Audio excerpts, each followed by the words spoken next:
안녕하십니까. 성기영의 경제쇼 아나운서 성기영입니다. 지난 2019년 실업급여 제도가 대폭 변경되면서 지급액과 기간이 늘어나자 비정규직 근로자가 급증했다는 한 연구 결과가 나왔습니다. 이 연구 결과에 따르면 실업급여 지급액이 인상되고 지급기간이 늘어난 2019년 이후에 비정규직 근로자가 약 24만 명 증가했다는 겁니다. 기업들이 정규직보다 계약직과 비정규직 또 인턴을 선호하는 등 노동시장이 달라졌다는 지적이 나오고 있습니다만은 단기 계약직에 반복적으로 취업과 실업을 반복하면서 실업급여를 지속적으로 수급하는 반복 수급자가 많아지고 있는 그런 비판이 나오고 있는데요. 자, 실업급여 반복 수급자 실태 살펴보고요. 달라진 실업급여 강화 방안에 대해서도 자세히 알아보겠습니다. 건설 경기 불황으로 올해 들어 국내 중견 건설사 9곳이 법정 관리를 신청했거나 신청을 준비하고 있다고 합니다. 시공 능력 평가 100위권 안팎의 중견 건설사들이 줄줄이 문을 닫으면서 건설업계에서는 4월 위기설에 이어서 7월 위기설까지 나오고 있는데요. 겹겹이 쌓이는 악재들로 위기를 겪는 중견 건설사들의 상황 짚어보고 주간 집값 동향도 전해드리겠습니다. 이 시간 유튜브로도 함께하겠습니다.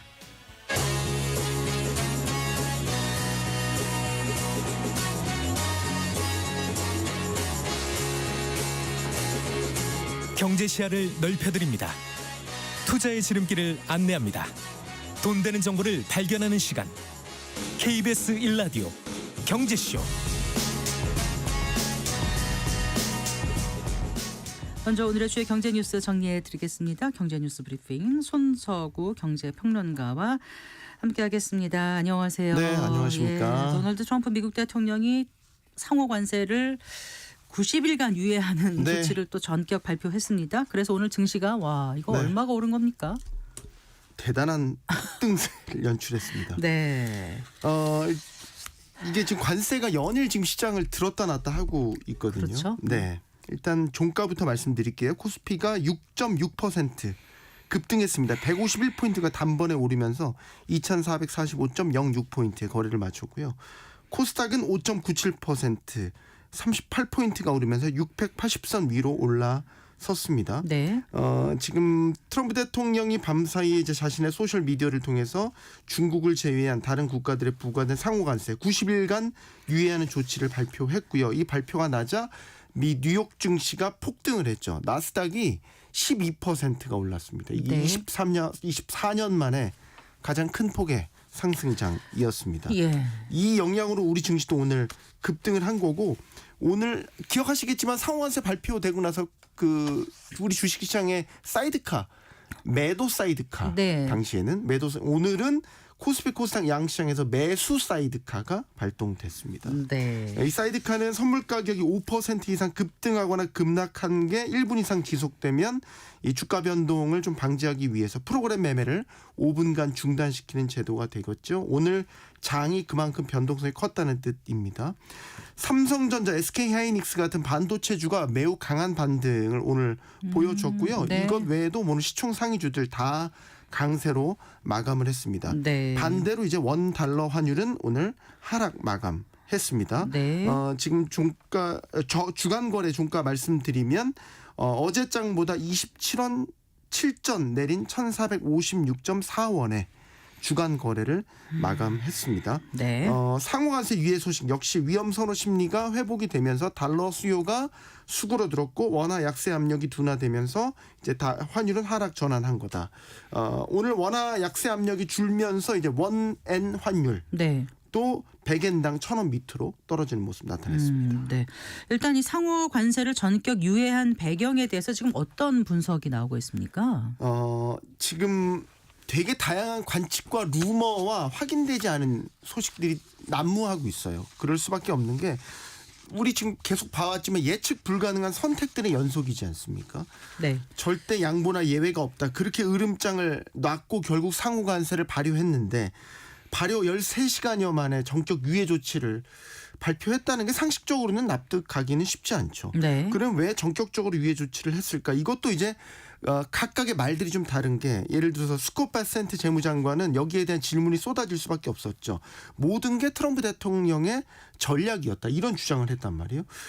금융시장이 폭락한 것 때문에 그런 것 아니냐 이렇게 질문했는데도 아니고 협상을 요청해온 국가들이 워낙 많았기 때문에 그들에게 협상할 시간을 주기 위해서라는 취지로 이야기를 했는데 네. 정작 또 트럼프 대통령의 대답은 또 달랐어요. 사람들이 점점 불안해하고 있고 조금씩 두려워하고 있다 이런 얘기를 했거든요. 네. 이건 이제 금융시장 폭락에 대해서 시장의 불안감을 트럼프도 인정했다 이렇게 인정한 것으로 봐야 되는 발언이고요. 또 심지어 트럼프가 유예 조치 발표하기 3시간 전에 자신의 소셜 미디어에 지금 매수하기 딱 좋은 시점 이른바 트럼프 풋을 자신의 근데 이렇게 해도 되는 건가요? 그러니까 그것도 의문이죠. 이거를 계속 용납하는 미국의 정치권도 이해할 수가 없는데 사실 이 트럼프 풋을 가지고 글쎄요 투자에 활용을 했다면 정말로 떼돈을 벌었겠죠. 정말. 네. 네. 어쨌든 그 90일 네. 이후에 저기 보도가 이렇게 결국 되면 기억하시겠지만 며칠 전에 90일 유예됐다는 네. 보도가 나왔었는데 잠깐. 그 백악관에서 네. 가짜뉴스라고 해명했잖아요. 근데 지금 며칠 있다가 이게 90일 유예됐으니까 그러면 그때 그 나왔던 보도가 해프닝이 아니었을 수도 있다라는 이야기가 나오고 있는 거고. 자, 그럼 오늘 증시 반등했다고 안심할 수도 없는 것 같기도 하죠. 전혀 계속 좋아할 바뀌니까요. 수가 없습니다. 지금 예측 불가능하고 이렇게 변덕이 심한 트럼프의 성향을 어떻게 보면 다시 한번 확인한 게 아닌가. 그런 면에서 보면 관세에 대한 예측 불가능성은 더 커졌다. 이런 분석도 나옵니다. 네. 그 상호 관세 유예 조치는 근데 중국은 예외잖아요. 중국 예외입니다. 네. 네. 더 강한 보복 관세 부과한 거죠. 그렇죠. 지금 치킨 게임 양상 펼쳐지고 있죠. 중국 정부도 오늘 낮 12시 1분을 기점으로 해서 미국산 수입품에 대해 84%의 추가 관세를 부과하기 시작했습니다. 그러면 지금까지의 과정을 정리해 보면 이제 트럼프 대통령이 이제 상호 관세 발표하면서 중국에 대해서는 34%의 상호 관세를 추가 부과하겠다고 발표했고 그 뒤에 똑같이 중국이 우리도 34% 대미국 관세로 맞섰죠. 그러자 트럼프 대통령이 50%를 더 높였고 그러자 중국이 다시 84% 상향으로 또 맞불을 놨고요. 네. 그리고 오늘 이게 실제 발효가 된 거고 그리고 트럼프 대통령은 이번에 유예 조치를 발표하면서도 중국은 예외로 두고 대중국 관세를 한 번 더 올렸습니다.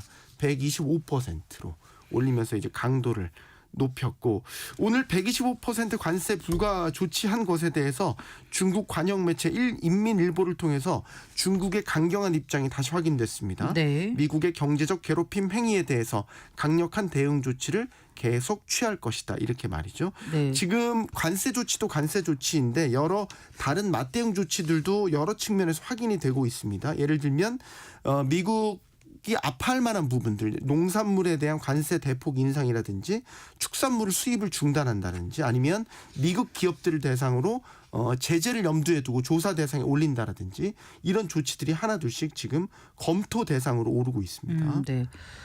관세 때문에 아주 복잡합니다. 머리가 이게 처음에 예고됐다 부과됐다 유예됐다 다시 부과됐다 네. 관세율이 바뀌고 뭐 정신이 없거든요. 저 이게 라디오지만 표로 정리를 해서 한번 보여드려야 될 것 같아요. 어쨌든 지금 이제 상호 관세는 유예됐지만 자동차 관세는 그대로 시행되는 네. 거잖아요. 그대로 시행되는 그래서 겁니다. 이제 우리 정부가 국내 자동차 산업에 대한 긴급 지원 방안 내놨는데 네. 어떤 게 있는지 좀 설명해 주시겠습니까? 일단은 제목은 자동차 생태계 강화 긴급 대응책. 이고요. 주요 대책을 보면 자동차 업체들에게 유동성을 확대 지원하는 방안과 함께 국내에서 이제 자동차 구매 수요를 끌어내기 위해서 예를 들면 전기차 구매할 때 지급하는 보조금이나 신차 구매할 때 제공하는 세금 인하 혜택 이런 것들을 확대하는 방안 등이 포함됐습니다. 네. 따지고 보면 국내 자동차 수요를 좀 끌어내는 방식으로 자동차 업체들이 입게 될 수출 타격 이 충격을 좀 최소화하자 이런 방안이라고 볼 수 있겠습니다. 네. 신차 구매 지원에 관해서 좀 많은 관심들이 갖고 계신데 이 제조사 할인 금액에 연동하는 전기차 보조금 제도라는 게 있어요. 이게 원래 6월 종료 예정이었거든요. 네. 근데 이거를 연말까지 연장해서 시행한다라는 계획이고 네. 이게 이제 정확히 얘기하면 제조사들이 할인 금액을 이제 정해주면 여기에 매칭해서 지원하는 비율이 있거든요. 네. 이거를 더 늘리는 건데 기존에는 20에서 40% 정도였는데 네. 30에서 최대 80%까지 확대한다는 게 골자가 되겠습니다. 그럼 신차 살 때 어느 정도 할인 효과가 있는 거죠? 이게 이제 매칭에서 지원폭이 늘어나는 구조거든요. 그러니까 기업 업체들이 제공한 할인폭이 클수록 매칭 비율도 올라가니까 자동차 업체들이 좀 과감히 할인 혜택을 해주는 게 중요한데 예를 들어서 네. 전기차 가격이 4,500만 원 이상인 경우에는 네. 기업이 제공하는 할인폭이 0에서 500만 원까지다. 그러면 매칭 비율은 30%입니다. 그리고 500만 원에서 700만 원으로 만약 할인폭이 올라간다. 이거는 매칭 비율이 보조금이 그렇죠. 50%로 네, 올라가는 구조인 네. 겁니다. 또 눈에 띄는 건 이번에 새로운 구간 하나를 신설한 게 있는데 할인폭이 700만 원 이상이다. 그러면 보조금 매칭 비율은 80%로 그 정도로 확 올라가는 네. 구간입니다. 그래서 만약에 5천만 원짜리 전기차를 구매하신다고 가정해 보면 네. 일단은 친환경차 이런 전기차 같은 친환경차를 구매하시면 국비 보조금을 받는 게 있습니다. 네. 이게 한 600여만 원 정도 되거든요. 네. 여기에다가 아까 말씀드린 제조사가 해주는 차값 할인 네. 이에 연동하는 매칭 보조금까지 이제 받게 되는 거죠. 그러면 만약에 제조사 할인폭이 150만 원이다. 예. 라고 가정하면 아까 0에서 30%라고 그러셨잖아요. 30%의 네. 매칭 보조금이 붙어서 45만 원의 매칭 보조금. 네. 그러면 5천만 원짜리 전기차가 4천만 원 초반대로 구매할 수 있게 되는 거고 네. 만약에 제조사가 파격적으로 700만 원 이상 할인해 준다. 네. 그럼 이제 보조금 비율은 80% 올라가죠. 네. 그럼 5천만 원짜리라면은 만약에 제조사가 800만 원의 제조사 할인을 제공해 준다. 그러면 매칭 이 보조금까지 가정하면은 5천만 원짜리 전기차가 3,200만 원대까지 되게 큰 폭으로 낮아지니까 지금 자동차 업계에서 나오는 소식은 올 여름이 신차 구매하시는 분들에게는 되게 좋은 기회가 될 것이다 이런 이야기를 나옵니다. 그렇군요. 자, 지난해 가계 여유 자금이 역대 최대로 늘어났다고요? 네, 늘었어요. 예. 한국은행이 발표한 2024년 자금 순환 잠정치를 보면요. 지난해 가계 비영리 단체 순자금 운용액이 212조 5천억 원을 기록했습니다. 이게 1년 전보다 55조 원이 늘어난 규모이거든요. 2009년 관련 통계를 편제한 이후에 이게 최대치입니다. 이제 이전 최대치는 코로나19 2020년 당시가 최대치였는데 그때를 깬 거고요. 순자금 운용이라는 게 뭐 예를 들어서 예금이나 주식, 채권, 보험 같은 자금 운용액에서 금융기관 대출금 같은 걸 뺀 금액이에요. 그러니까 여유자금이죠. 가계 입장에서는. 그래서 이 여유자금이 최대치로 늘어났다는 것이고 왜 이렇게 늘어났는지를 봐야 되는데 이걸 보기 위해서 작년 가계의 지출 증가율과 소득 증가율을 봤어요. 네. 그랬더니 지출 증가율은 3.2%로 전년 대비 절반 수준으로 줄었고요. 소득 증가율은 3.3%. 전년보다 더 확대가 됐어요. 네. 그러니까 지출 증가율보다 소득 증가율이 더 컸다는 거죠. 소득은 늘었는데 소비는 줄었다. 그래서 가계 여윳돈이 늘어나게 된 거예요. 네. 보통 우리가 소득이 늘면 소비도 좀 따라서 늘거든요. 근데 이제 그렇지 않았다는 거죠. 이 얘기는 뭐냐? 작년 가계들이 느꼈던 소비자들이 느꼈던 거는 대내외 불확실성이 워낙 크다 보니까 소득이 좀 늘었을지언정 소비를 늘리지 않았다. 네. 지갑을 닫았다. 네. 그래서 가계 여유 자금이 늘었다라는 걸로 해석할 수 있겠습니다. 알겠습니다. 잘 들었습니다. 고맙습니다. 감사합니다. 경제뉴스 브리핑 손서구 경제평론가와 함께했습니다.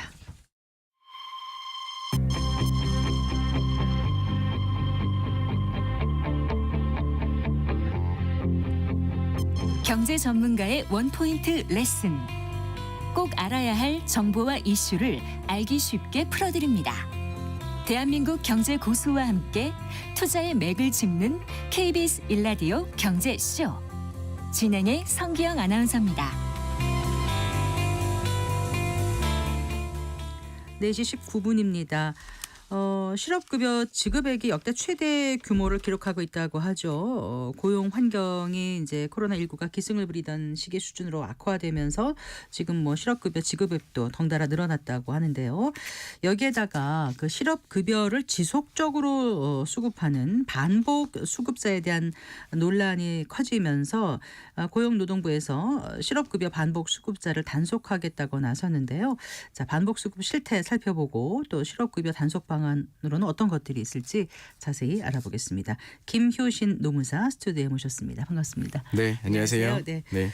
일단 뭐 실업급여를 타보신 분들이라든가 신청을 염두에 두신 분들은 다 아시겠지만 네. 일반적으로는 조금 관심 없는 분들도 계실 것 같아서 맞아요. 네, 네. 좀 말씀을 해주신다면요. 네. 네, 뭐 실업급여 먼저 좀 이해도 높이기 위해서 말씀드리면 이제 실업이라고 하니까 일자리를 잃기만 하면 그 급여를 받을 수 있다. 내가 왜냐하면 직장에 다닐 때 고용보험료를 계속 떼왔으니까 내가 일자리 얻었으니까 받을 수 있다고 생각을 하시는데 이제 그건 아니고요. 우선은 이제 비자발적으로 퇴사하셔야 되고 그 다음에 퇴사하셔서 재취업 활동에 도움이 되는 기간에 이제 소정의 급여를 지급한다는 것입니다. 네. 그래서 그 재취업 활동 기간에 이제 실업이 있었으니까 생계 불안도 극복되고 네. 그러니까 생활의 안정이 도움이 되면 이제 그러니까 재취업 활동에 이제 기회를 지원해 주기도 하는 거거든요. 네. 그래서 이 실업급여라는 게 사실 구직급여와 취업 촉진 수당으로 나뉘어져 있어요. 그러니까 크게는 네. 그러니까 우리가 실제로 일자리 비자발적으로 퇴사해서 일자리를 잃고 받게 되는 건 법정 용어는 구직급여예요. 네. 예, 그러니까 구직급여는 이제 언제나 이게 좀 의미가 다르시죠. 그래서 이제 실생활에서 워낙 실업급여로 굳어져 있으니까 이제 노동부에서도 이거 용어 순환하는 건 더 이상 안 하더라고요. 네. 네. 자, 그러면 아까 기본적으로 비자발적인 퇴사라는 말씀을 하셨잖아요. 네. 실업급여 받을 수 있는 조건은 기본은 그건 것 같고요. 맞습니다. 또 어떤 조건이 그러니까 기본은 있습니까? 이제 비자발적으로 퇴사하는 게 이제 갖춰져야 되고요. 그다음에 이직전 그러니까 퇴사하기 전 18개월, 1년 6개월 동안 피보험 단위 기간이 통산해서 180 이상이어야 돼요. 여기서 이제 피보험 단위 기간은 우리가 생각하는 이제 고용보험에 가입한 기간인데요. 이 고용보험에 가입한 기간은 역시나 유급 일수를 말하는 거예요. 그러니까 내가 어떤 임금으로 받은 날들만 얘기를 하는 거거든요. 네. 그다음에 이제 근로의 의사와 능력이 있음에도 취업 못한 상태가 되는 거고요. 네. 그다음에 제일 중요한 거 적극적인 재취업을 노력을 하셔야 되는 겁니다. 그런데 이 180일 이상이 돼야 되는데 피보험 단위 기간이 네. 유급 일수라고 말씀하셨잖아요. 네, 네. 그럼 실제로 180일을 채우려면은 어느 정도 일을 해야지 지금 되는 이게 거죠? 이제 주 40시간 기준, 우리 그냥 소위 말하는 주 5일제 기준으로 네. 말씀을 드릴게요. 1일 8시간씩 주 5일이라면 40시간이 예, 예. 채워지고 5일 채워지고요. 그다음에 이분들 같은 경우에는 일주일 7일 중에 하루를 쉬더라도 돈으로 그러니까 유급으로 인정받는 주유라는 게 주유일수라는 게 있어요. 네, 주유일. 네. 그러니까 모든 일주일 7일 중에 6일을 인정받게 되는 거거든요. 닷새가 아니고 주 5일제라 하더라도 5일제도 5일을 받는 게 아니라 6일을 네. 인정받으니까 네. 그러니까 한 달에 거의 26에서 28일 정도를 받으실 수 있어요. 그렇게 그렇군요. 되면 네. 역시나 180일이 되는 기간은 36, 18, 100, 6개월이 아니고요. 네. 7개월 반이나 아니면 좀 멀리 가면 8개월째 정도라고 생각하시면 돼요. 그동안 회사에 재직하고 있어서 고용보험에 가입한 기간이. 네, 이제 네. 이해가 됐습니다. 네. 적극적으로 재취업 노력을 할 것 이런 건 어떻게 파악하는지 좀 궁금한데요. 요거는 네. 이제 우리가 이제 실업급여를 이제 신청을 하러 가는데 이제 고용센터라는 곳에 이제 가게 됩니다. 여기서 이제 실업을 인정해 준다고 하는 거거든요. 네. 이 실업의 인정은 인정을 해주고 그 다음에 재취업 활동을 노력을 해주는 건 뭐냐면 네. 이 사람이 어디에 그 면접을 보러 가고 이력서를 내러 가고 이런 것들에 대한 입증이 필요해요. 예, 그래서 이제 그런 적극적인 재취업 노력에 대해서 이제 더 많이 보겠다 이제 강화하는 쪽으로 바뀌고 있거든요. 그 이력서만 가져가면 안 돼요. 그렇죠. 이제 냈는지 이력서 안 했는지 어떻게 확인해요? 예전에는 이제 그 코로나 때는 이전에는 그냥 온라인 신청으로 받고 이제 그렇겠지만은 네. 지금은 실제로 그 사람이 취업에 실제로 진화한 면접을 본 확인서도 이제 받아서 내야 받아야 되고 돼요. 그 다음에 또 예. 온라인상으로 진짜 실제로 그 지원을 했다고 볼 수 있을 정도로 누가 요구하게 봐도 되는 한 겁니다. 거다라고 입증이 돼야 된다는 맞습니다. 말씀이시군요. 네. 어쨌든 원칙적으로 비자발적 퇴사인 경우에 실업급여를 받을 수 있는 거로 알고 있는데 네. 근데 본인 스스로 그만뒀는데 네. 비자발적이 아니라 자발적으로 그만뒀는데 네. 예외적으로 받을 수 있는 경우도 있다면서요. 맞습니다. 한 13가지 정도가 13 돼요. 가지 그러니까 정도. 예. 그냥 중요한 거 위주로 좀 말씀을 드려보면요. 첫 번째는 이제 1년에 2번 이상이 발생했거나 예상되는 임금 체불이라든지 뭐 최저임금 미달이라든지 연장근로 위반에 있는 경우에도 해당되고요. 그다음에 뭐 직장 내 괴롭힘이거나 성희롱이 있었을 경우, 네. 그다음에 폐업을 했을 경우, 그다음에 정리해고를 하는 경우, 예. 그다음에 특히나 이제 권고사직이 있는 경우가 되겠고요. 그다음에 이제 요즘에 이제 사업장이 자기의 주택 그러니까 거주지에서 3시간 이상으로 사업장이 이사 가거나 왕복. 예, 왕복에 예. 왕복에 드는 시간이 3시간에 이제 이사를 예. 가거나 아니면 배우자나 이제 내가 부양해야 될 가족과의 동거를 위해서 내가 왕복 3시간이 걸리는 곳으로 이사를 가게 되는 경우가 네, 어쩔 수 없는 해당돼요. 경우. 네, 예. 그래서 합리적이네요. 맞습니다. 네. 내가 그냥 이사를 가는 경우는 안 되고요. 그냥 부양 가족이 이제 하는 경우가 되는 예, 거고요. 예. 그다음에 이런 경우가 있습니다. 작은 기업에서 이제 자기가 업무상 질병은 아니고요. 개인 질병이 걸렸는데 회사에서는 더 이상 휴직도 안 되고 쉬운 종류의 업무 전환도 안 되는 경우가 그런 있습니다. 경우 있죠. 소기업에서는요. 예. 예, 이런 경우에 어쩔 수 없이 퇴사할 경우에는 예, 수급 예. 자격을 인정을 해주고 있고요. 아. 당연히 받아 인정되는 거는 뭐 정년하고 계약 만료, 계약 기간 만료가 있겠습니다. 정년 전에 명퇴금을 받고 나오는 경우는 어떻습니까? 그러니까 이제 명예퇴직의 이제 종류는 이런 걸까요? 이제 이 명예퇴직은 어떤 제도를 이용해서 먼저 나갈 사람들을 뽑을 이제 용인을 하는 거거든요. 네, 네. 그래서 이거는 어떤 이제 권고사직의 형태로 다 이루어지고 있어서 네. 나중에 이제 권고사직으로 인해서 실업급여를 받게 되는 형태가 혹시 되겠습니다. 희망퇴직이라는 표현을 써서 할 맞습니다. 경우도 되는 네, 거예요? 희망퇴직도 역시 본인이 신청을 했지만 이제 네. 기업에서 그걸 신청한 모든 사람들을 승인해 주는 건 아니고 이제 거기에서 회사가 대상자를 고르는 거거든요. 네. 그러니까 권고사직은 한 명한테 하는 경우는 있지만 이런 희망퇴직자들을 모집은 이 전체에다가 공지해서 희망자를 받는 그런 형식만 조금 다른 거여서 네. 예, 하나의 일종의 권고사직으로 해서 어쨌든 이제 됩니다. 명퇴금으로 원래 받을 퇴직금보다 조금 더 받는 경우에도 실업급여 대상자가 될 수 있습니까? 맞습니다. 네, 아, 비자발적인 알겠습니다. 퇴사니까. 네. 너무 제가 자세히 여쭤보는 것 같아요.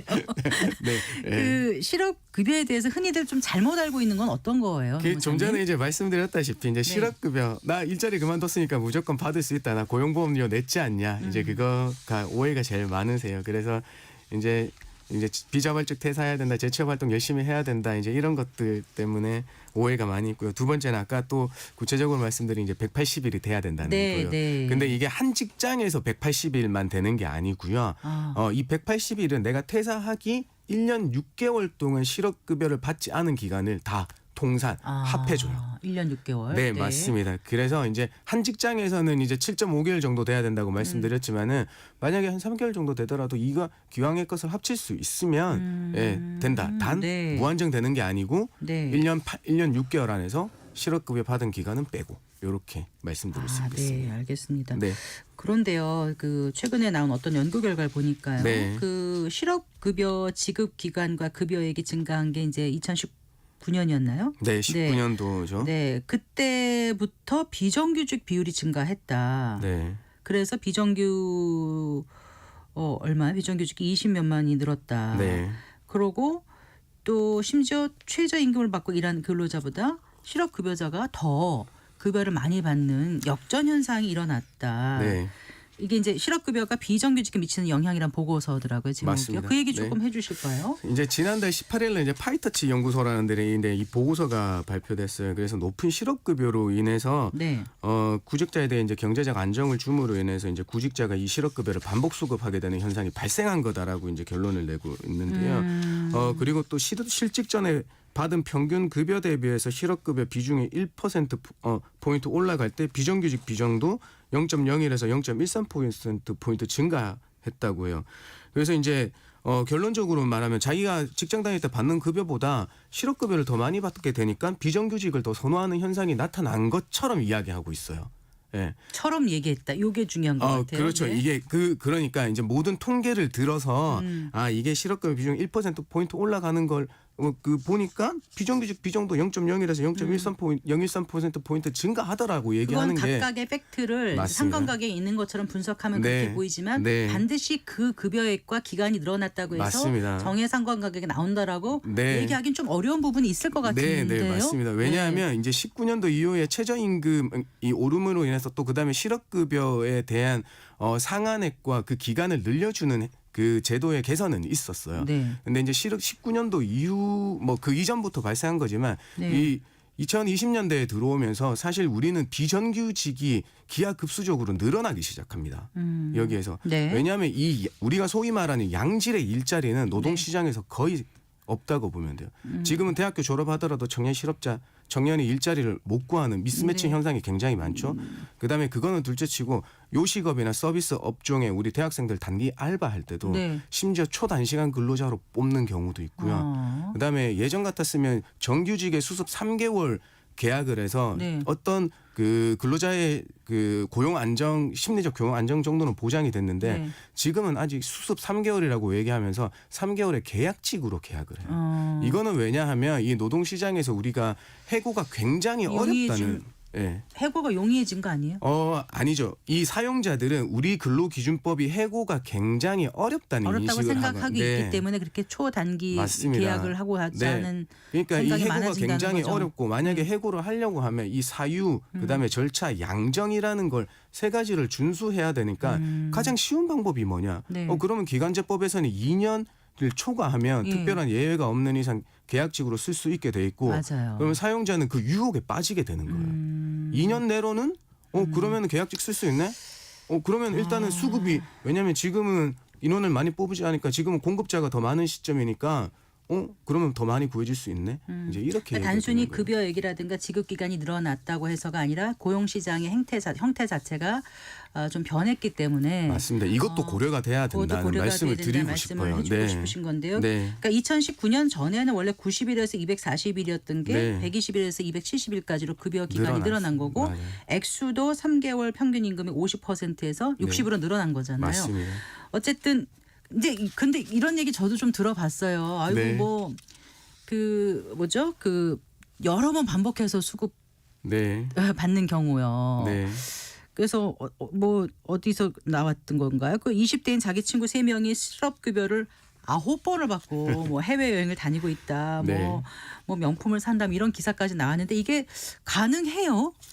가능한가요? 네, 뭐 이걸 이제 서울경제신문에서 여기에 대해서 이제 팩트 체크를 해주신 게 있어요. 이제 네네. 고용노동부를 통해서 이제 이 청년 20세에서 29세 청년의 실업급여 수급 획수를 확인했던 이제 네. 그 자료를 이제 그 기사가 있는데 이제 거기에 있으면 고용보험제도 도입 이래 실업급여 9번 받은 사람은 단 1명뿐이라고 합니다. 아 그래요? 예, 8회는 5명, 10회 이상은 없고요. 네. 3회 이상 받은 청년의 비율을 보면 3회는 1.7%, 4에서 7회는 0.2%에 불과하다고 합니다. 특히 9번을 받은 사람이 1명 있다고 말씀드렸잖아요. 네. 이분은 선원이라고 해요. 이제 선원의 특성은 어떤가 하면 우리가 이제 이분은 조기에 나서 일하다가 금어기가 이제 설정이 되지 않습니까? 네, 고기를 네. 못 잡으니까 어떤 대기하는 게 아니고 그냥 근로관계를 종료, 퇴사하게 되는 거거든요. 네. 이제 그렇기 때문에 이분들이 이제 실업급여를 신청을 하게 되는 거예요. 그러니까 반복 수급이 굉장히 많아지게 되는 어쨌거나 거죠. 말씀 들어보니까 9번을 20대 받는 거는 지금 1명밖에 없고 또 네. 선언이니까 약간 좀 네. 과장된 부분이 없지 않아 있는 것 같고 그렇습니다. 얘기가 전달되다 보니까 이제 9번까지 된 것 같기도 네. 한데 어쨌거나 이 반복 수급을 9번까지는 아니더라도 뭐 몇 번 좀 이렇게 하는 거에 대한 사회적 인식이 좀 곱지 않은 것도 사실 아닐까요? 맞아요. 그 맞는 말씀이에요. 이게 이제 굉장히 없다고 말하면 이제 그게 안 되는 거고 이제 있으니까 이분들이 조금 더 과장되고 더 크게 보이는 거라고 생각을 하거든요.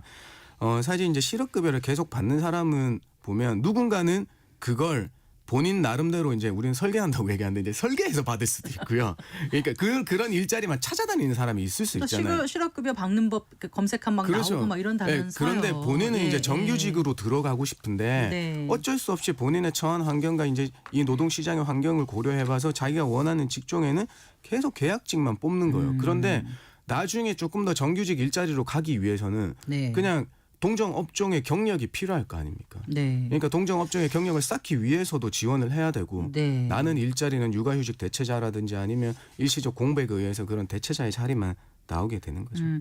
어쨌거나 최저임금을 받고 일한 근로자보다 실업급여자가 더 받는 거는 좀 문제가 있지 않나 이런 얘기들도 많이 하지 않습니까? 어떻게 생각하세요? 그 부분에 이게 대해서는요. 이제 조금 생각해 볼 문제인데요. 이런 사실 역전 이제 현상이 나타나는 건 OECD 국가 중에서 나는 우리나라가 맞아요. 유일하다고도 예, 하고요. 그 실은 나는 건 맞는데 이제 우리가 이제 상한액과 하한액을 정해놓거든요. 아, 일일 예. 실업급여액을 예. 일일 상한액이 이제 66,000원이고요. 하한액은 8시간 기준 이제 63,104원 정도 돼요. 네. 그러니까 이제 하한액 기준으로 이게 30일 기준으로 이제 그 계산을 하면 189만 원 정도 나옵니다. 네. 근데 지금은 이제 2025년도 최저 월급 주 40시간 기준으로 최저 월급 산정하면 한 209만 6천 원, 약 210만 원 정도 네, 나오거든요. 네. 이제 거기에서 이제 이 금액을 받는 게 아니고 거기에는 우리가 근로자가 내야 될 이제 세금, 그다음에 4대 보험 근로자 부담분이 네. 있단 말이에요. 건보료. 그걸 이제 건보료, 국민연금료, 고용보험료를 빼면. 떼고 이제 실수령액이 이제 183만 몇천 원 정도 나옵니다. 그러니까 아까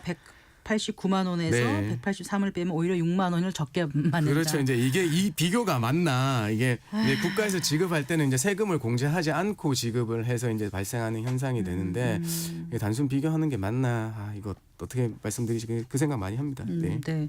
일단 고용노동부에서 이 실업급여 관련해서 업무를 네. 보는 거 아니겠어요? 그런데 이제 맞습니다. 어쨌든 반복 수급에 대한 논란이 계속되다 보니까 네. 뭔가 이걸 방지하기 위해서 대책을 내놓고 있는데 어떻게 네. 보세요? 요게 이제 실업 인정 및 재취업 지원 강화 방안 지침을 이제 22년도인가 20년도에 이제 처음으로 이제 제정한 다음에 네. 요게 이제 한 차례 개정을 통해서 개정을 했고 지금 최근 저번 달에 요게 강화하는 지침이 나왔습니다. 네. 이제 기존에는 이제 반복 장기 수급자의 경우에는 의무 출석일을 1차와 4차 때만 두고 네. 그다음에 실업 인정 주기도 이제 4주 간격이었고 이제 재취업 활동 기준도 전회차 이제 구직 활동 증빙만 하면 됐던 건데요. 네, 네. 이제 개정안을 보면 일단 반복 수급자, 반복 수급자는 이제 이게 5년간 실업급여를 3회 이상 받은 사람을 말하는 거거든요. 네, 네. 이제 반복 수급자는 전회차를 의무 출석해라.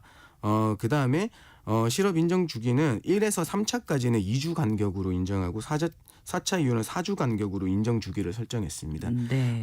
그다음에 이제 이 제일 이제 큰 게 재취업 활동 계획서를 제출하도록 한 거예요. 네. 네, 거기서 이제 재취업 활동 어떻게 재취업 활동할까 계획 내고 거기에 대한 이행을 보겠다는 거죠. 네. 어쨌든 악의적으로 혹시 이용하는 분들에게는 이게 제재가 필요하겠지만 꼭 필요한 사람들에게는 정말 이게 큰 그 보루가 되는 거 아니겠어요? 그래서 네. 선의의 피해자가 나오지 않도록 제도를 잘 설계해야 될 것 같은데 한두 네. 가지만 더 여쭙고 이제 네네. 마치겠습니다. 네. 수급자 입장에서 본인은 계약 만료로 퇴사했다고 생각하고 실업급여를 신청했는데 이게 계약 만료로 했더라도 지급이 안 되는 경우도 있다면서요? 이게 사실 이제 계약 만료로 되는 이제 형태가 이제 두 가지가 있어요. 회사는 이 사람을 계속 고용하고 싶어서 정규직 또는 이제 계약의 연장을 했는데 이 사람이 저 이제 그만하겠습니다 하고 그만두고 나가는 경우는 네. 자진퇴사겠죠. 아. 그런 경우에는 안 되지만 네. 나는 계속 다니고 싶지만은 회사가 그냥 계약 종료를 통보해 버리는 경우가 있어요. 네. 이럴 때는 비자발적으로 퇴사할 수밖에 없는 상황이거든요. 네. 후자는 되지만 전자는 이제 안 된다. 네, 이런 경우입니다. 네.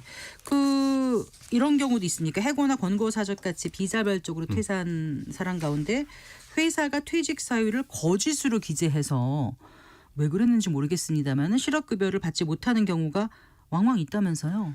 맞습니다. 이제 실업급여를 받게 되면 어떤 이분들 해고나 이제 권고사직 인위적 구조 조정에 의해서 나오게 되는 거죠.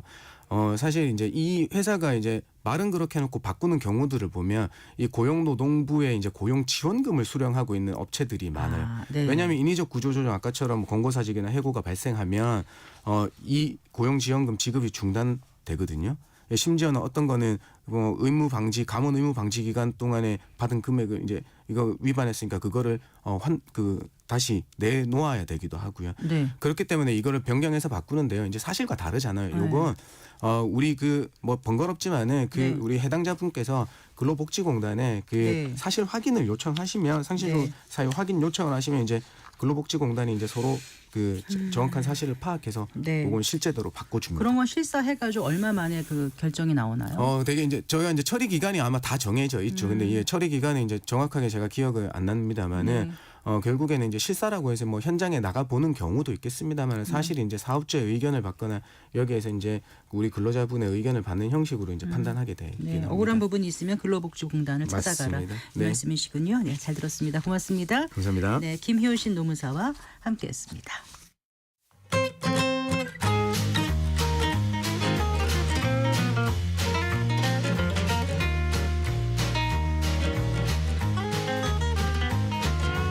경제 맛집 투자 핫플. 지금은 돈 벌기 딱 좋은 시간. KBS 1라디오 경제쇼.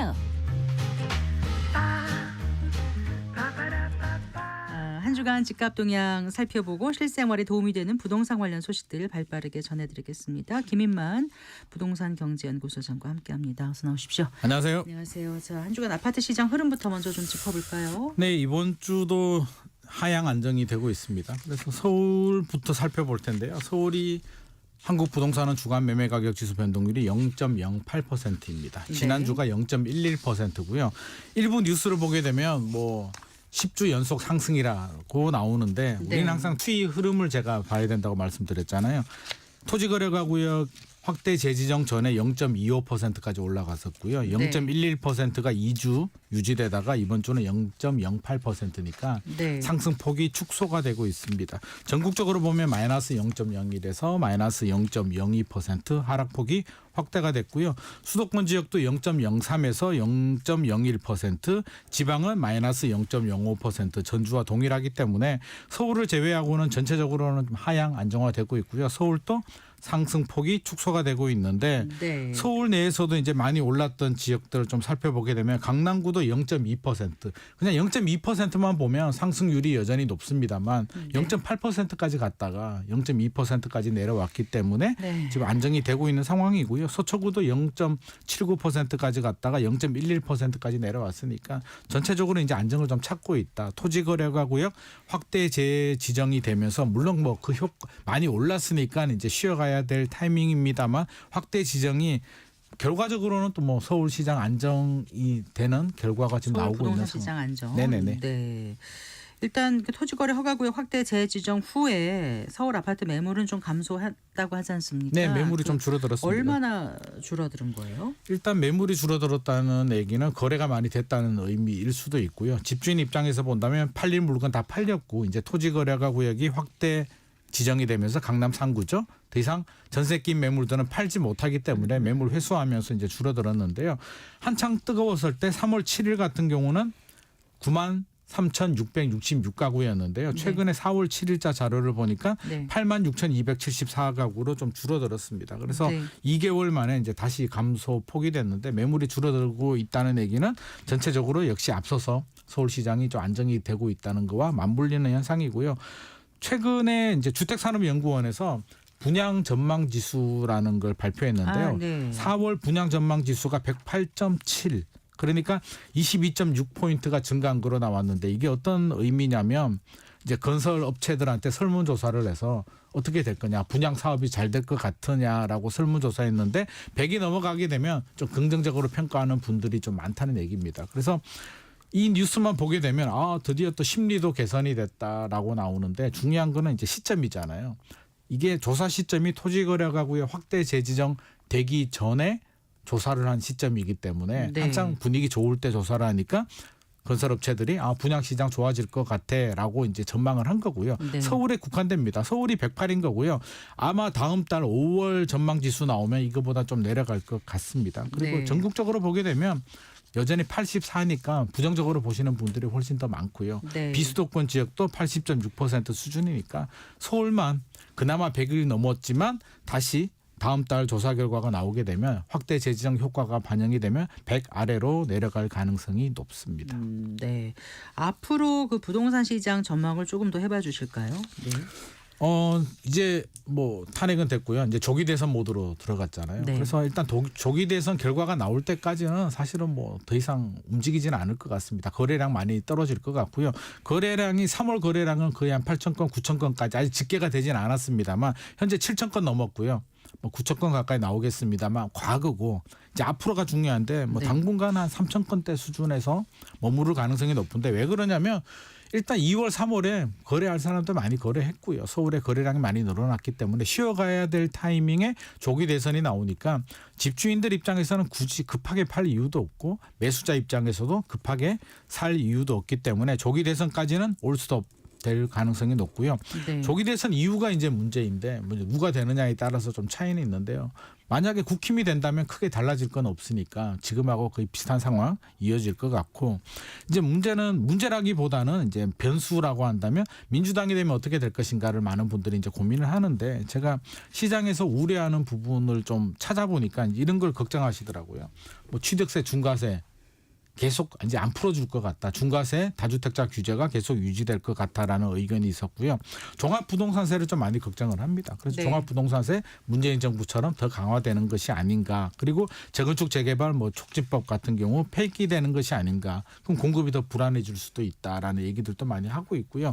전세 갱신 10년 다시 추진하는 것이 아닌가. 뭐 이런 우리의 목소리들 국토 보유세 얘기도 나오고 있는데 결국에는 뚜껑을 열어봐야 되는 거고요. 실용주의 노선으로 갈지 뭐 또 이념적으로 갈지는 모르겠습니다만 통상적으로는 정부의 정책은 집값이 오르면 규제를 하고요. 집값이 내려가면 규제를 풉니다. 네. 어느 정부가 되더라도 어느 정권을 잡더라도 그 메커니즘은 크게 변하지는 않기 때문에 크게 동요될 필요는 없을 것 같고요. 네. 향후 부동산 시장에 달려 있는 것 같습니다. 그런데 2월, 3월이 많이 올랐기 때문에 네. 조기 대선이 지나고 이제 박근혜 정부 때 생각하시는 분들 많이 있거든요. 아, 맞아요. 2017년에 네, 그때 탄핵 이후에 이렇게 됐을 때는 그때가 장미 어땠다. 대선이라고 했죠. 네, 그래서 네. 5월 이후에 집값이 폭등했기 때문에 이번에도 폭등하지 않냐라는 얘기하시는 분들이 있는데 이번에는 그렇지 않다는 점. 왜냐하면 그때는 상승장 구간 안에서 이제 탄핵이라는 정치적 변수가 있었고요. 네. 지금은 서울, 강남 3구, 용산구, 마용성 일부 지역들만 양극화 현상으로 좀 반등을 한 것이고요.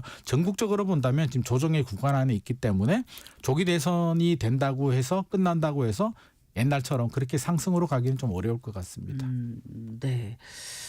자, 요즘 세종 아파트 가격이 오름세가 눈에 네네, 띄죠. 많이 올랐습니다. 네, 뭐 제가 직접 가본 건 아니지만 네. 어떤 뭐 기사를 호가가 많이 통해서 올랐습니다. 호가, 호가가. 실거래가가 아니고요. 네네. 아, 일단 네. 기대감이 좀 반영이 됐는데 어떤 기대감이죠? 세종시는 좀 특징이 있습니다. 외지인 투자자들이 많아요. 그래서 실제로 자가 보유율도 좀 낮고요. 네. 그러니까 한마디로 갭 투자하시는 분들이 좀 많이 들어가는 특징을 가지고 있는데 투자 수요가 많다는 얘기는 아무래도 호재나 기대감이 선반영되는 부분이 있는데 만약에 민주당이 좀 가능성이 있다라고 가정을 한다면 그 국회 이전 그리고 대통령 집무실 이전이 세종으로 가게 되면 네. 세종시 부동산 시장은 호재가 아닐까라고 해서 호가를 한 2억 정도 올렸다고 합니다. 그래서 국회 이전 이슈는 국회에 많은 부처가 옮겨가고 지금 세종 제2국회의사당 텃닫고 그렇죠. 하고 있지 않습니까 이미? 네네. 그건 근데 새로운 이제 게 없잖아요. 좀 더 이제 저 탄력을 받을 수 있다. 아, 네. 그런 네. 의견이고 이제 중요한 거는 이제 대통령 집무실까지도 이전할 수도 있다라고 하는데 네. 우리가 냉정히 따져봐야 될 거는요.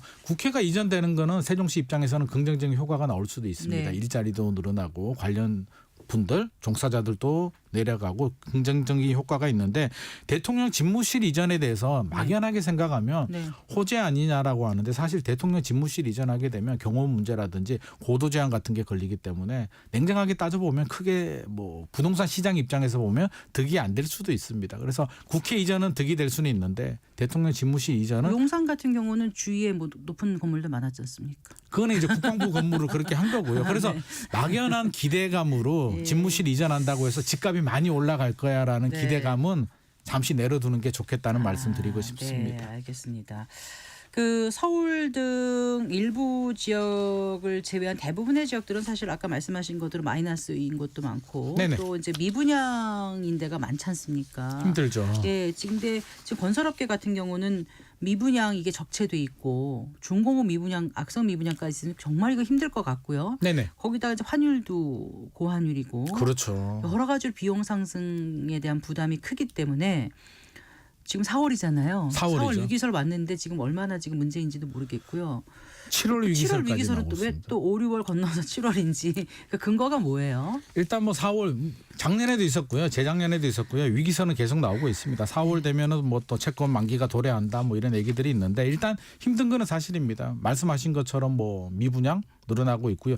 가장 문제가 되는 게 중공업 미분양인데 아마 2월 미분양이 2만 3천 호 정도 나왔고요. 3월 통계 나오면 늘어납니다. 중공업 미분양은 계속 늘어나고 있고 최근에 수입 자재 가격도 늘어나고 있고요. 또 PF발 자금난이 아직도 해결이 되지 않습니다. 돈을 구할 수가 없습니다. 네. 시중에 자금이 말라버렸다라는 이야기가 나오는데요. 올해 1분기에 폐업한 종합건설사들이 160건으로 전년 동기 대비 12% 정도 증가를 했고요. 네. 하루 평균 1.7곳 시 지금 폐업을 하고 있습니다. 전문 건설업체까지 포함하면 아니 630건인데 그렇게 건설업체가 많았습니까? 이런 생각이 굉장히 드는데. 많습니다. 굉장히 그렇군요. 많은데 작은 것부터. 근데 대형 건설사들도 많이 부도가 났는데요. 최근에는 이제 충북에서 시공 능력 1위인 대형 건설도 법정 관리 대흥 네. 전국 순위 96입니다. 아, 그래서 그래요? 꽤 커요. 네. 그래서 올해만 하더라도 신동아 건설 58위가 법정 관리 들어갔고요. 네. 103위 대저건설, 71위 삼부토금, 삼부토건, 네. 138위 안강건설 많이 다 넘어졌기 때문에 건설업계의 위기는 계속 진행 중이다. 우리가 뉴스 보면 뭐 강남 부동산 얘기만 보면 마치 부동산 시장이 좋아진 것처럼 화랑인 것처럼 느껴지는데 네. 일부 지역 그거는 불황의 시그널입니다. 전국적으로 너무나 힘들기 때문에 똘똘한 한채 현상이 생긴 거고요. 오히려. 전체 부동산 시장은 굉장히 어렵다. 특히 건설업계는 숨이 넘어가는데 또 가장 힘든 것 중에 하나가 지식산업센터, 우리 이게 아파트형 공장이라고 아파트형 하는데요. 공장. 네. 일각에서는 2022년 이후, 2021년까지는 괜찮았거든요. 네. 2022년 이후에 분양 물량들 중에 45% 너무 비싸게 정도가 분양됐잖아요. 그 당시에. 45% 정도가 네. 지금 미분양으로 추산을 하고 있습니다. 네. 그 얘기는 건설업계들이 우리는 아파트 미분양만 이야기를 하고 있는데 실질적으로는 상가 지식산업센터 미분양까지 겹치게 된다면 건설업계들이 훨씬 더 어려운 상황입니다. 그런데 이제 입주 물량은 내년부터 좀 줄어든다고 하지 않습니까? 많이 줄어듭니다. 예. 그 중에서 아파트 분양 물량은 큰 폭으로 줄 거라고 하던데 네네. 혹시 이게 또 결국은 공급 부족이 되면 또 집값 오름세에 영향을 주지 않을까? 영향을 주겠죠. 예. 2026년 내년부터 이제 문제가 시작을 합니다. 공급 부족은 내년부터 시작입니다. 내년 서울 아파트 입주 물량이 10,000호가 안 되거든요. 올해가 36,000호 정도 되니까 네. 거의 한 4분의 1, 5분의 1 토막이 나는데 네. 2026년, 2027년까지 부족하고요. 2028년 또 부족할 것 같은데 지금 문제가 뭐냐면 올해 1분기 전국 아파트 일반 분양 물량이 12,358가구. 네. 수도권이 아니라 전국입니다. 이게 전년 동기 대비 65% 감소한 물량이고요. 분양 물량이 줄어들었다는 얘기는 3년 후에 입주 물량이 줄어든다는 얘기거든요. 그렇죠. 그러면 2026년부터 2029년까지도 입주 물량이 줄어들 수도 있으니 네. 입주 물량이 줄어들게 되면 전세 가격 올라가죠. 전세 가격 올라가면 1년도 아니고 3, 4년이 부족하다는 얘기는 좀 심각한 문제가 될 수도 있고요. 네. 공공주택이라도 공급 물량이 늘어나야 그 되는데 여쭤보려고 했어요. 예. 공공주택도 지금 계속 늦춰지고 있습니다. 아. 올해 목표가 7만 가구였거든요. 예. 1월, 2월 실적이 700가구니까 7만 가구에 몇 퍼센트예요? 1%죠. 10%도 아니고 1%. 두 달이 지났는데 1%밖에 공급이 안 됐고요. 네. 지금 상반기에 20% 계획은 되고 있는데 14,000가구를 해야 되는데 지금 보니까 쉽지 않을 것 같습니다. 국토부 입장을 들어보니까 최선을 다할 것이다라는 입장인데 이게 최선을 다해서 될 문제는 아닌 것 같고요. 또 최근에 계획을 보게 되면 공공주택 건설 사업 계획도 지금 계속 늦어지고 있기 때문에 이 주택 부족 분양 물량 감소 현상은 올해 내년까지도 계속 이어질 것 같습니다. 그렇군요. 통상 이제 공동주택의 평형 가운데 가장 선호도가 높은 평형하면 뭐 84제곱미터였고 그렇죠. 또 요즘은 59제곱미터도 이제 그렇죠, 많이 그렇죠. 인기를 끌고 있는데 그 사이에 있는 그 틈새 면적이 또 주목받고 있다면서요? 최근에 이제 등장을 했는데 예. 한 2년 전만 하더라도 아파트 입주자 모집 공고나 광고 같은 거 보면 네. 전용 면적 59나 84 아니면 102 뭐 이렇게 네. 나가는데 우리가 전용 면적 84라고 하면 일반적으로 이제 34평 아파트를 말하는 거고요. 네. 전용 59라고 하면 25평 아파트를 얘기하는데 네. 최근에는 이 사이 뭐 70제곱미터 또 뭐 65제곱미터가 나옵니다. 그러면 네. 공급 면적으로 한 29평 30평이 이제 최근에 많이 등장하고 있는데 왜 이런 현상이 생기냐면 건축비가 많이 올라갔기 때문입니다. 네, 네. 내부 구조는 비슷한데 네. 조금씩 줄이는 거예요. 줄이죠. 방 그러면 조그맣게. 과자 양을 줄이듯이 줄입니다. 그러면 결과적으로는 3년 전에 전용 84 가격으로 지금 네. 전용 70 정도를 구입할 수밖에 없는데 84를 사기에는 절대 가격이 너무 높기 때문에 시장의 수요자들은 그리고 워낙 요즘은 수납 공간 이런 것도 잘 만들어서 조금 작아도 이전에 그렇죠. 큰 평형보다 괜찮고 또 서비스 맞습니다. 면적도 늘어나서 네. 굳이 큰 평형을 살 필요 그러니까 없다는 생각도 들던데요. 불편하면 무리해서라도 84를 하는데 요즘 네. 구조가 잘 나오니까 그래 네. 내가 좀 더 작게 쓰지라고 해서 공간 활용과 경제성 측면에서 틈새 면적이 주목을 받고 있습니다. 네. 자, 실수요자 입장에서 어떻게 접근하는 게 좋아요? 일단 대선 끝날 때까지는 가만히 있는 게 좋습니까? 그거는 이제 다주택자들 얘기고요. 네. 실수요자라면 자금이 되고 필요하신 분들이라면 너무 부동산 시장 계산하지 마시고요. 네. 집값이 떨어지면 집 산다라고 하는데 떨어지면 또 무서워서 못 사고요. 올라가면 올라간다고 못 사니까 저는 네. 그냥 내가 필요한지 내가 네. 자금이 되는지를 좀 따져보셔야 될 것 같고 흥분할 필요는 없을 것 같습니다. 네. 당장 필요가 없는데 뭐 조기 대선 이후에 어떻게 될 것 같아서 미리 움직인다 이럴 필요는 없을 것 같습니다. 알겠습니다. 잘 들었습니다. 고맙습니다. 감사합니다. 네, 김인만 부동산경제연구소장과 함께했습니다. 마칠 시간입니다. 성기영의 경제쇼 오늘 순서 여기까지입니다. 아나운서 성기영이었습니다. 고맙습니다.